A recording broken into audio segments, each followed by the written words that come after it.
पाठ करते वक्त मन नहीं लगता, पढ़ते वक्त मन नहीं लगता। लाइफ में कुछ भी अचीव करने का सोचा है, पर जब भी मेहनत करने की बारी आती है तो उसके लिए भी मन नहीं लगता।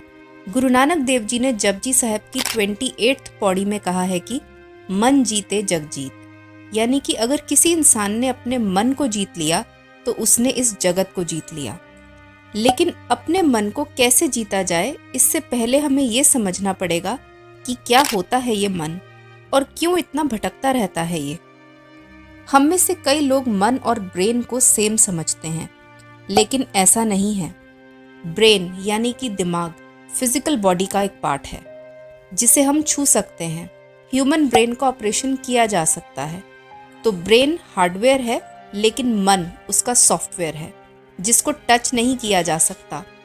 मन एक ऐसा सॉफ्टवेयर है जिसका काम है सारा दिन थॉट्स को जनरेट करना। सुबह सुबह जैसे ही हमारी आंखें खुलती हैं, उस वक्त से लेकर जब तक हम रात को सो नहीं जाते, ये मन हमें इन थॉट्स के माया जाल से कभी बाहर नहीं आने देता। कई बार तो नींद आने के बाद भी ह्यूमन बॉडी तो रेस्ट पे होती है, पर यह मन सपनों की दुनिया में भटकता रहता है। तो मन के माया जाल से कैसे निकला जाए, इसको समझने के लिए समझना पड़ेगा कि थॉट्स या विचार होते क्या हैं। हमारे बचपन से लेकर हमने अभी तक जो भी इंफॉर्मेशन अपनी 5 सेंस ऑर्गन्स के थ्रू इकट्ठी की है, वही हमारी थॉट्स बन जाती हैं। और ये मन इसी इंफॉर्मेशन को यूज करके थॉट्स को जनरेट करता रहता है। तो मन एक ऐसा सॉफ्टवेयर है जो हमारे विचारों से बनता है। जब हम माँ के पेट में होते हैं, तब भी जो हमारी माँ करती है, कहती है, सुनती है, खाती है, पीती है, उन सभी इंफॉर्मेशन को हमारा मन एब्जॉर्ब करता है। हमारे जन्म के बाद जिस तरीके से हमारी परवरिश होती है, घर का जो माहौल होता है, घर में जो लैंग्वेज बोली जाती है, हम स्कूल और कॉलेज जाकर जो सीखते हैं, वो सब इस सॉफ्टवेयर यानी मन का हिस्सा बन जाता है। अब हमारे चारों ओर क्या है? अच्छाई, बुराई, सच, झूठ, पैसों की बात, कंपटीशन, कंपैरिजन, उस्तत, निंदा, बेमानी, लालच, हर तरीके के गुण और अवगुण मौजूद हैं। जो भी हम आसपास देखते हैं उसी की तरह बन जाते हैं। लेकिन जो भी हमने अभी तक सीखा है, वो तो हमने किसी से कॉपी किया है, और इसी सॉफ्टवेयर के हिसाब से हम सारी जिंदगी चलते रहते हैं। तो अब क्वेश्चन ये आता है कि क्या इस सॉफ्टवेयर को चेंज किया जा सकता है, यानी कि क्या अपने मन पर जीत हासिल की जा सकती है? उसका आंसर है यस। लेकिन कैसे?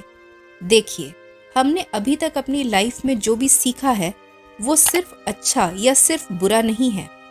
हर इंसान में कुछ अच्छाइयाँ यानी कि गुण होते हैं, और साथ ही साथ बुराइयाँ यानी कि अवगुण भी मौजूद होते हैं। तो हमें क्या करना है कि अपने अवगुणों को एक एक करके ख़त्म करना है, उन पे जीत हासिल करनी है। मैं अपनी लाइफ का एक एग्जाम्पल देती हूँ। आज से 4 से 5 साल पहले की बात है। मैं 10 से 11 घंटे की नींद लेती थी, लेकिन इस वजह से मैं बहुत ज़्यादा लेज़ी हो गई थी। मेरे दिन के 10 से 11 घंटे सिर्फ सोने में ही निकल जाते थे। पर अंदर ही अंदर मैं अरदास करती थी कि हे अकाल पुरख, मेरे इस अवगुण को ख़त्म करने में तू ही मेरी मदद कर। एक दिन घर के पास वाले गुरुद्वारे में जाकर बैठी तो वहाँ पर गुरबानी की एक पंक्ति सुनी, जिसमें कथावाचक यही एक्सप्लेन कर रहे थे कि कैसे हम 8 से 10 घंटे अपने दिन के सिर्फ सोने में ही वेस्ट कर देते हैं। गुरबानी की यह पंक्ति मुझे तीर की तरह चुभी, और उसी दिन से मैंने निश्चय किया कि सुबह जल्दी उठना है। रात को सोने से पहले अरदास की, और अगले ही सुबह तकरीबन 5 बजे के अराउंड मेरी नींद खुल गई। अब आप लोग ऐसा मत समझना कि एक दिन में ही मेरा मन काबू में आ गया। नहीं, ऐसा बिल्कुल नहीं हुआ। मन हमेशा आपको पुरानी हैबिट्स की ओर खींचेगा। मेरे अंदर से भी यही आवाज़ आती थी कि अरे 5 मिनट और सोएंगे तो कुछ नहीं बिगड़ेगा। पर आपका निश्चय इतना स्ट्रांग होना चाहिए कि उस अंदर की आवाज़ को इग्नोर करके मुझे आगे बढ़ना है। जैसे जैसे मन को ये पता चलता जाएगा कि पुरानी आदत के जाल में ये इंसान अब नहीं फंस रहा, तो यकीन मानिए उस बैड हैबिट या अवगुण की पकड़ आपके मन पर कमज़ोर होती जाएगी, और धीरे धीरे आप उस पुरानी आदत पर काबू पा जाएंगे। अब ये काम हमारे लिए कोई बाहर से आकर नहीं करेगा, ये मेहनत हमें खुद ही करनी पड़ेगी। ये लड़ाई हमारी है तो हमें ही लड़नी पड़ेगी। तो अपने मन पर नज़र डालिए और देखिए कि आपको कौन सी बैड हैबिट्स को छोड़ना है। उन पर एक एक करके काम कीजिए और आप आने वाले समय में एक बेहतर इंसान बन जाएंगे। इसके लिए हमें अपने थॉट्स को लेकर अवेयर रहना होगा। हमारे माइंड की एक्टिविटीज़, उसका बिना किसी बात के भटकते रहना, हमारे अपने रिएक्शंस जिनके बारे में हमें पता भी नहीं होता, इन सब की अवेयरनेस रखनी पड़ेगी। ये एक दिन का काम नहीं है, ये काम हमें पूरी ज़िंदगी करना है। बट अभी वीडियो ख़त्म नहीं हुई। अपने नेगेटिव हैबिट्स के ऊपर काम करने के साथ साथ हमें गुरबानी का सहारा लेना पड़ेगा। मैं पर्सनली भी इन 3 स्टेप्स को रोज़ फॉलो करती हूँ। इन 3 बातों का जिक्र गुरु ग्रंथ साहब जी में बार बार किया गया है, जिससे आपकी प्रगति बहुत जल्दी होगी। सबसे पहला स्टेप है सिमरन।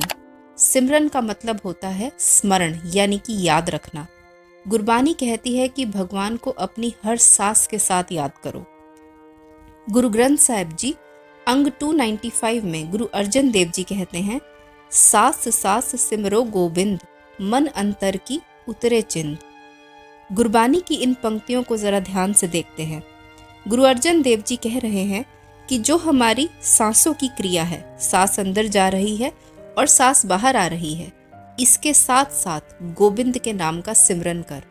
यहाँ गोविंद का मतलब है लॉर्ड ऑफ द यूनिवर्स, यानी कि सृष्टि का मालिक। भगवान का जो भी नाम जिसमें आपका मन जुड़ जाए, आप उसका जाप कर सकते हैं। ऐसा करने से हमारे मन की सारी वरी और एंजाइटीज खत्म हो जाएंगी। ये एक कॉन्टिन्यूअस प्रोसेस है, यानी कि काम काज करते हुए भी आपको अपनी ब्रीदिंग पैटर्न को लेकर अवेयर रहना है। शुरुआत में आपके मन में थॉट्स आएंगी, लेकिन आपको अपना ध्यान वापस अपनी सांसों पर ले जाना है और सिमरन करते रहना है। दूसरा स्टेप है सेवा। सेवा का मतलब होता है सेल्फलेस सर्विस, जिसमें आपका अपना कोई पर्सनल बेनिफिट इन्वॉल्व नहीं होता। आपने गुरुद्वारे में बहुत से लोगों को जोड़ा घर की सेवा, लंगर की सेवा, गुरुद्वारे के कॉम्प्लेक्स को क्लीन करने की सेवा करते हुए देखा होगा। निष्काम होकर सेवा करने से हमारे अंदर के सभी विकार खत्म हो जाते हैं और हमारा माइंड प्यूरिफाई हो जाता है। लेकिन जब आप सेवा करें तो उसके साथ साथ सिमरन चलते रहना चाहिए। तीसरा स्टेप है साध संगत।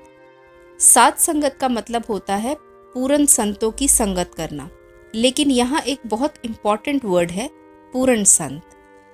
अब ये पूर्ण संत कौन है? पूर्ण संत वो होते हैं जो हम जैसे आम लोगों को सत्य से जोड़े, यानी कि उस एक परमेश्वर से जोड़े। पूर्ण संत वो नहीं होता जो आपकी सारी कामनाओं को पूरा करने की गारंटी दे या फिर उसकी नज़र आपके पैसों पर हो ना। ऐसी किसी जगह पे जाकर मत फंस जाना। गुरु ग्रंथ साहिब जी के अंग 72 में गुरु नानक देव जी कहते हैं, सत्संगत कैसी जानिए जिथे एक को नाम वखानिए। यानी कि सत्संग वो है जहाँ केवल और केवल एक नाम की बात हो, उसी पर विचार विमर्श हो। ऐसे साधु की संगत मिलना बहुत मुश्किल है। आप लोग ज्ञानी संत सिंह जी मस्कीन के कथा विचार सुन सकते हैं, उससे आपको क्लैरिटी मिलेगी। अब टाइम है इस वीडियो को एंड करने का। आप गुरबानी से जुड़ें, इन स्टेप्स को फॉलो करें, लिमिटेड टाइम के लिए ही फ़ोन और टेलीविज़न का इस्तेमाल करें, ज़्यादा ना करें। किसी को बुरा भला ना कहें और किसी की निंदा तो बिल्कुल ना करें। ऐसा करने से आप अपने मन को जीत लेंगे और जैसा गुरु नानक देव जी कहते हैं, मन जीते जग जीत। मैं आपसे नेक्स्ट वीडियो में जल्द ही मिलूंगी। तब तक के लिए सत श्री अकाल।